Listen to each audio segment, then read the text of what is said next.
मीरा भाईंदर शहर में प्लाज्मा संग्रह में एक बड़ी वृद्धि हुई है। खास बात यह है कि रक्तदान करने वालों की संख्या बढ़ने से हर दिन करीब 25 से 30 संक्रमित मरीजों की जान बचाने में मदद मिल रही है। इसलिए नगरपालिका प्रशासन अधिक से अधिक कोरोना रोगियों से रक्तदान करने के लिए आगे आने की अपील कर रहा है। मीरा भाईंदर शहर में पिछले 1.5 महीने से कोरोना के मरीजों की संख्या बढ़ती जा रही है। रोगियों की संख्या 300 से 400 प्रतिदिन बढ़ने के साथ स्वास्थ्य प्रणाली बहुत तनाव में है। शहर के सरकारी अस्पताल और निजी अस्पताल भरे हुए हैं और उपचार के लिए आवश्यक दवाओं की भारी कमी है। इसलिए रक्त स्त्रावी विधि जो कोरोना के खिलाफ उपयोगी है, जिसे उच्च प्राथमिकता दी जा रही है। हालांकि रक्त प्लाज्मा दान करने में कोरोनरी रोगियों की विफलता ने दोहरा संकट पैदा कर दिया है। मीरा भाईंदर नगरपालिका प्रशासन द्वारा रक्त एकत्र करने के लिए इंदिरा गांधी अस्पताल में एक ब्लड बैंक की स्थापना की गई है। इस हेमेरोना फर्म में काम करने वाले कर्मचारियों द्वारा कोरोनेशन मुक्त रोगियों की काउंसलिंग की जा रही है। उन्हें इस काम में विभिन्न दलों के युवाओं से काफी मदद मिल रही है। इसलिए अतीत में एक दिन में केवल 1 या 2 प्लाज्मा जमा हो रहे थे, लेकिन अब 30 तक संख्या बढ़ गई है।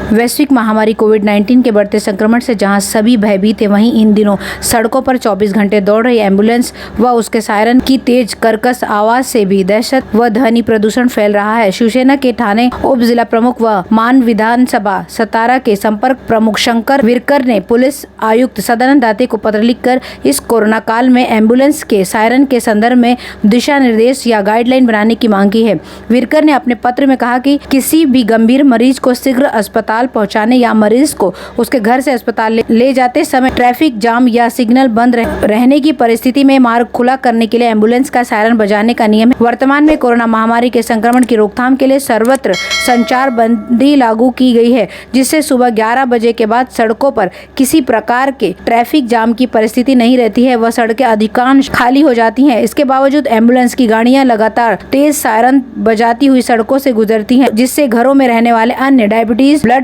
प्रेशर, दमा, हृदय रोग से पीड़ित लोगों में दहशत फैल रही है। इतना ही नहीं, आधी रात को सड़कों पर सन्नाटा होते भी सायरन बजाते हुए एम्बुलेंस दौड़ाई जाती है, जिससे लोगों की नींद में भी खलल पड़ रहा है। वर्तमान समय में मृत व्यक्ति को भी शमशान एम्बुलेंस से ही ले जाया जा रहा है। उस समय भी लगातार सायरन बजाए जाते हैं, जिसका कोई औचित्य नहीं है। विरकर ने पुलिस आयुक्त दाते व यातायात विभाग के वरिष्ठ पुलिस निरीक्षक रमेश भामे से मांग की है कि इस संदर्भ में कोई उच्च गाइडलाइन एम्बुलेंस चालकों के लिए बनाई जाए।